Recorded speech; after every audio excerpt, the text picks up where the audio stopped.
Sabi ng ka-boardmate ko, grabe ang payat mo na. Anong diet mo? Ako sabi ko naman, tinatawag ko siyang mahal ang bilihin diet. Dati sabi ko 3 beses ako kumakain, ngayon 1 beses na lang. Hindi dahil health conscious ako.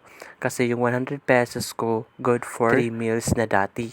Ngayon, 1 kainan na lang. Kala nila intermittent fasting. Ang tawag ko, involuntary no eating. Because pa lang 60 per kilo na. Ulam, asin na lang muna. Hindi ako nagla-loss ng weight, nagla-loss ako ng pera. Kaya kung pumayat ako, huwag niyo ako i-congrats. I-sponsor niyo na lang ako. Tapos sabi ng boardmate ko, nag-gym ka? Ang firm ng legs mo. Sabi niya, sabi ko, gym.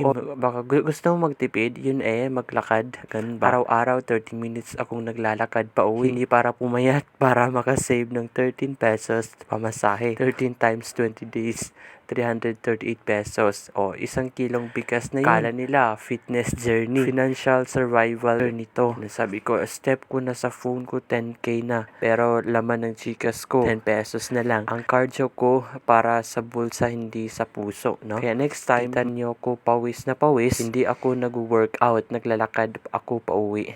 And that's all for today, and thank you for watching, and please subscribe to my channel.